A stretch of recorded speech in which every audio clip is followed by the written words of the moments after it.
Olá, sétimo ano! Hoje nós teremos mais um conteúdo que se chama Máquinas Simples, certo? Então vamos lá. Bom, no nosso dia a dia existem algumas tarefas que exigem que seja aplicada a força do nosso corpo.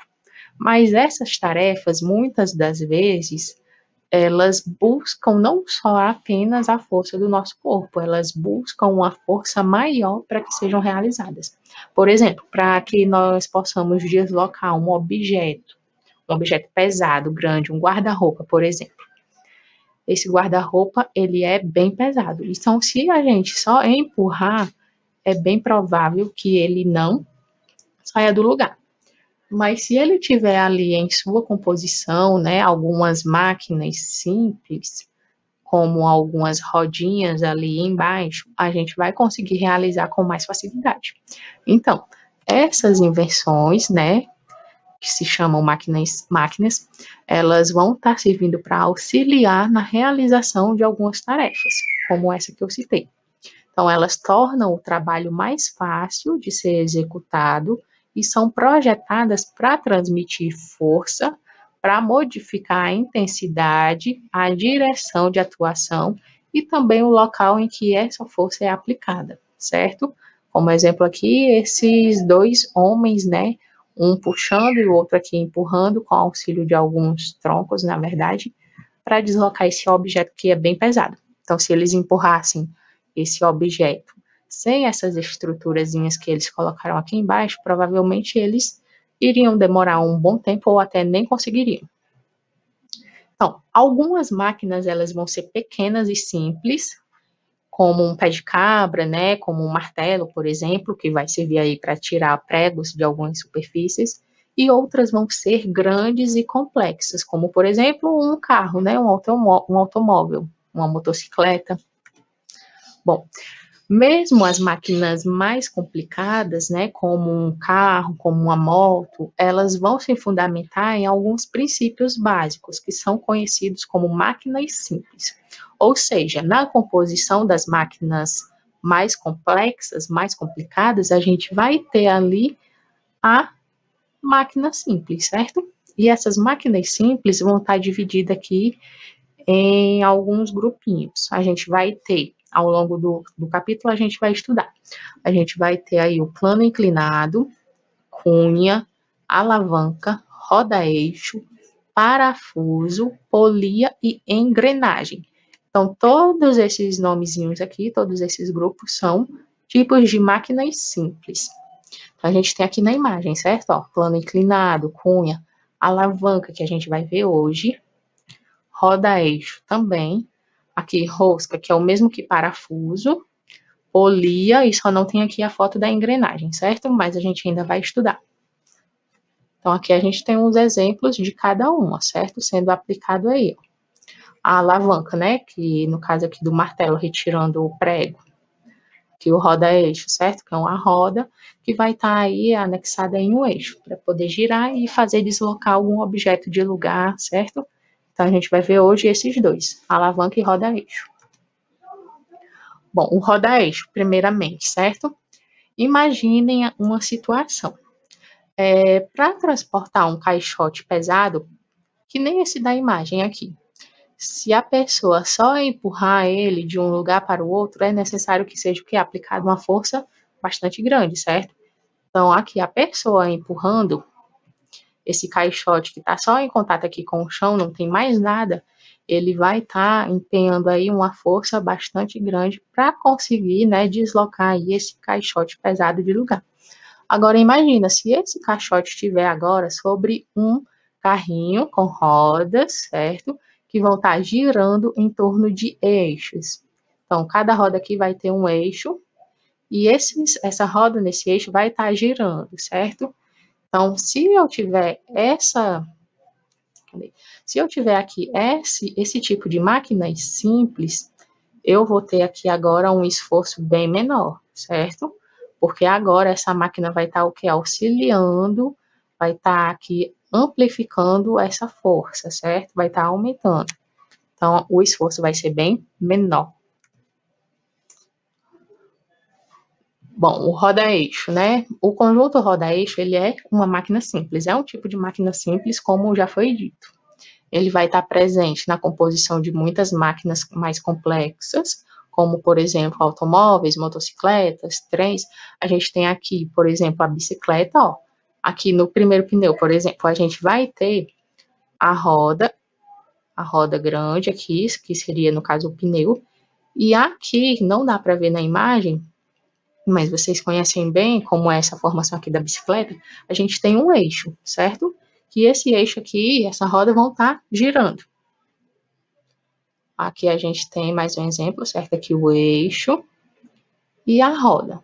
Vai estar girando aí e fazer com que o objeto gire, como no caso dessa cadeira. Agora a alavanca, né? A alavanca, ela vai poder ser construída com uma haste resistente e um ponto de apoio, que é o chamado fulcro. Então, por exemplo, imagina que nós queiramos retirar uma pedra bem pesada, de, sei lá, alguns 100 quilos de lugar, e a gente não tem nada para poder retirar essa pedra aí. Somente com a nossa força, com as nossas mãos, nós não vamos conseguir. Agora, se eu pegar uma haste que seja bem resistente e pegar algo para servir como ponto de apoio, eu vou conseguir aí retirar essa pedra de lugar, certo? Isso aqui vai ser o que? A minha chamada alavanca. Então, a haste, aqui o homem está segurando essa haste bem resistente. Ele pegou, pode até ser uma outra pedra menor, para servir como ponto de apoio. Colocou próximo aqui a minha pedra maior, que eu quero retirar do lugar, que ela vai ser chamada de força resistente. E essa pedra ficou aqui bem perto, certo? Foi colocado a haste e agora o homem vai aplicar uma força, que é a chamada força potente. Então, ele vai dirigir essa força para baixo, e quando ele dirige essa força para baixo, a outra ponta lá da alavanca, certo? Que é a ponta da haste, vai agora dirigir essa força para cima, certo? Para cima, e vai conseguir retirar aí essa pedra deste local, certo? E aqui o ponto de apoio, né? Para ter aí, que é o chamado fulcro, para servir como apoio dessa alavanca. Mesmo caso aqui, desse homenzinho que está querendo retirar esse outro objeto do local. Então, aqui, ó, que está nesse formato de triângulo, é o nosso ponto de apoio, que é o fulcro. Aquele objeto que eu quero retirar, que tem uma força bem grande aqui, vai ser a minha força resistente, certo? Eu quero mover ele daqui. E aqui, a força que o homem vai impor sobre essa alavanca, sobre essa haste, vai ser chamada de esforço ou força potente. Então, no mesmo caso, ele vai inclinar aqui a sua força, certo? Vai dirigir essa força para baixo. E a outra ponta da alavanca vai agora inclinar essa força aqui para cima. Vai, no caso, dirigir essa força para cima, certo? Então, nós temos tipos de alavanca, certo? 3 tipos de alavanca.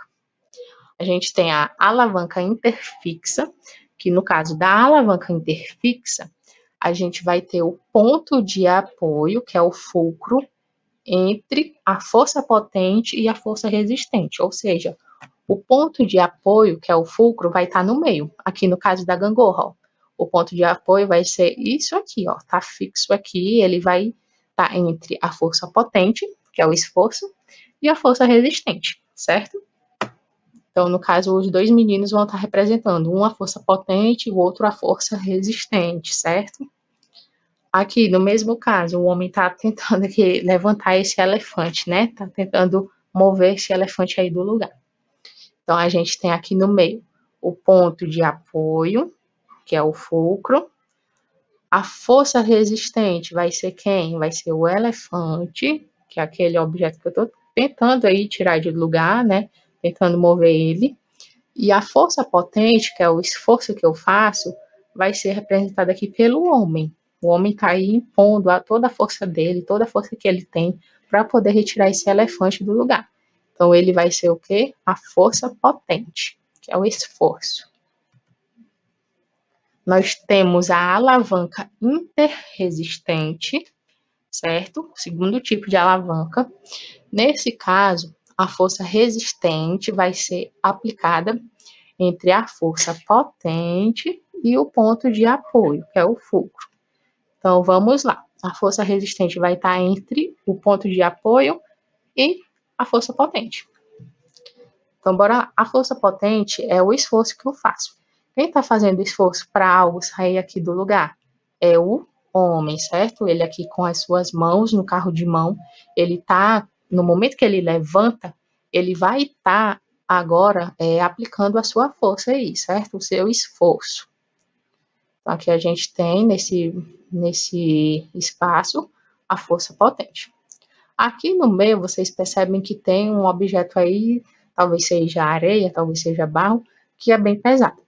Então, aqui eu vou ter o quê? A minha força resistente, que é o que eu estou aí movendo de lugar. E o meu ponto de apoio vai estar aqui, nessa região aqui do pneu do carrinho, certo? Então, o homem levantou aqui o carro de mão, inclinou para poder ele conseguir andar. A força resistente está aqui no meio e o ponto de apoio se encontra aqui no pneu, certo? No momento em que ele está aí em contato com o chão, nessa inclinação. Aqui do mesmo modo no alicate, a gente vai ter aqui, ó, não dá para ver, mas tem alguém, né, uma mão aqui apertando esse alicate. A mão da pessoa apertando ali o alicate, lá nas suas extremidades, vai ser a força potente, certo?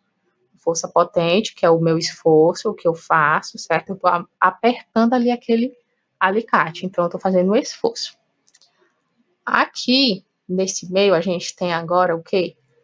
A força resistente, que é aquilo que eu vou estar querendo aí, no caso, eu estou querendo apertar esse objeto, amassar ou quebrar, depende aí do que o alicate fizer.